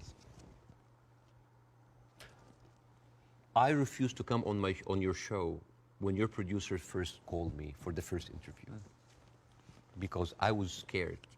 I was afraid. For me, that was a career suicide. Because I'm talking. This is even important because You are someone who's always talked about like against cancel culture, about like talking, speaking your mind out. Speaking your mind out. I left Egypt and I came to America, the land of the free, the home of the brave, but I didn't know that there was a fine print said that you cannot speak about Israel. I have issue with that. Israel is a foreign country. They're allies, good. But you can speak about Israel. How many people lost their jobs? Even Bella Hadid. Bella Hadid, Bella, by the way, Bella She hasn't lost her job. No, but she talked about death threats. She's talking about like being silenced. Sure. By the Bella Hadid is she's Palestinian. And you know who else? Gigi Hadid sisters. I love the Hadid. They are with us. Yeah. Anyway, so I know them both. They're very nice. yeah, but the thing is, if you are that high and you cannot speak about it, and it's not about it's Well, you like can. You just have to. Have, yeah. you can. I mean, I've spoken out about these issues, and you get shot at, not literally, but metaphorically, all day long on social media. But that shouldn't stop people from doing it. I'm just like wondering, as an American, You do? As an American, yeah. But like, I'm doing now because like the first interview went well. Right. I'm doing that because I want people to see that you can really speak up and not just get canceled, but get rewarded. My career is going fine. Yeah. It's great because I want people to have the courage. There should be no limits. I'm kind of like so confused as an American citizen why every American presidential candidate have to go and kiss the hand and bend the knees to AIPAC. This is a lobby that works for a foreign country interest. Why don't we have like a lobby for Saudi Arabia? It is they're giving us more money. You know the great thing? You can say that here. Yes. You couldn't say it in Egypt. That's why you're living here. Yes, but again, a lot of people feel the burn, the heat whenever they come down. If I was an American, I'd be going, all right, Basim, all right, we'll take the criticism because you can do that in this country. And I'm happy. When you criticize the government in your own country, yeah, they drove you out. Yes, and that's why I came to America, to play the white man's game, to actually to pass this acquired white privilege to my children. But the problem it's not just a country of white people. But here's the problem. And the white man's game, the game in America is not a white man's game. It's a game that actually has a democracy and believes in freedom of speech. But there are dog whistles everywhere. You're not going to be put in jail for this interview. Or I can lose my career and I can lose jobs, and you know that. You could in Egypt, you could. No, here you can't. In Egypt, they arrested you. Here you can't. And they threatened you, and you would have probably ended up in prison or dead. Here, a lot of people lost their jobs because they spoke up. It depends what they say. Of course, but again, if you're Kanye West and you spew anti-Semitic garbage, I'm not. You're going to lose. I will never adopt that kind of point of view. But the thing is, there is dog whistles everywhere. As I told you at the beginning, you cannot just say it's like anti-Semites. Like, I mean, now, how come that the Palestinian flag is outlawed? By the way, it's outlawed in Israel. If you raise the Palestinian, you go to jail. And now they're saying like the Palestinian flag is a pro-Hamas. No, it's not a pro-Hamas. You know, I was doing a comedy show in Arizona, and a guy was like wearing like a kufiyya, like a scarf, and I took it, and I'm not like in hyperbole and like wearing symbols, but I just took it because like, why are we going to outlaw colors and flags? That is absurd. That is not right. I agree. I don't think you should, but you should certainly outlaw Hamas. They're already outlawed. I mean, I'm not supporting them. They're a terror group. Okay. But the people with the power, the people who supposedly have the... And you should, by the way, I will say this, you should be able to criticize the Israeli government without being accused of being anti-Semitic. But I have in this interview repeatedly, and I'm not anti-Semitic. I just have a problem with all of what the Israeli government's been doing. And I have a problem with how any criticism to Israel by some circles here are considered anti-Semite. This is not fair. But a lot of the people doing it are actually anti-Semitic. Yes, but also a lot of Zionists are against Israel, that they hate the Jews. You know, we've discussed that. I want to end on a happy. But before that, I want to just like say 2 words about the media, which is, please. Sure. Mr. Zomlot, the Palestinian ambassador that you have, this guy lost 6 members of his family in an Israeli strike. And when he went on like some British news thing, he sat down and the lady told him, it's like, we are very sorry for personal fun. I'm sure you don't condemn the killing of Israeli civilians. What? In the same moment. There's another girl like called Yara Eid. She was like on Sky News. And the girl was like crying, like, I lost 30 members of my family, 17 of them are children, I lost my best friend. And then, what did you think would happen forget about empathy. I think a lot of people... What about manners? Well, I think you have to start... I've said this repeatedly. You have to start from a place of humanity. You have to look at what happened on October the 7th and feel utterly outraged and disgusted for the loss of human life. Yeah. And you also have to feel that for what's happening in Gaza to innocent people. But and if you don't, if you can't feel both for both sets of people, both sets of innocent people being killed, if you can't feel a sense of despair and horror over their deaths, you don't have any humanity. Believe me, Pierce, it's not really about that. There's a deep sentiment in the Middle East, in Arabs, that the West do not look at us as equals. Well, you know what? So what I did, I went to the machines. Yeah. And I asked ChatGPT simple questions. Do Israelis deserve to be free? And you know what they tell me? Yes, Israelis deserve the right like any other people. And then I asked the same question, do Palestinians deserve to be free? And you know what they tell me? It is complex. It is a sensitive issue. Well, it's not complex. It's not sensitive. The Palestinian people should be free. Yeah, but And they even the machines let me have... finish. And they should have exactly the same rights to freedom and freedom of expression and a way to lead their lives and to water and to power and to internet that Israelis have and we have here in America and we have back in my home country of the UK. And I want that for the Palestinian people. We've got to end it there. Okay. Mainly because I've worked up a hell of a hunger in 2 hours of interview, and you have brought your wife's cooking. So, okay, Hala. So tell me again how I do this. Okay, so basically... Take a piece of this, you put it in the olive oil. Yes. Which is from the West Bank. Yeah, from the West Bank. And then a little bit of this. Yes. Like that? Yes, yes. This is like amazing oil coming from the olive tree. This has come from the West Bank. Since 1967, Israel have actually uprooted 800,000 olive trees, just two. That is absolutely delicious. I know. Please thank your wife for me. Thank you. Wish her all the best and her family, particularly those who are obviously in Gaza. It's been great to see you. Thank you so much. In America. Let's do it again. Let's do it again. Let's keep talking. Yes. I honestly think the way through this is people keep talking. Yes. Good Thank to you. see you. Thank you so much.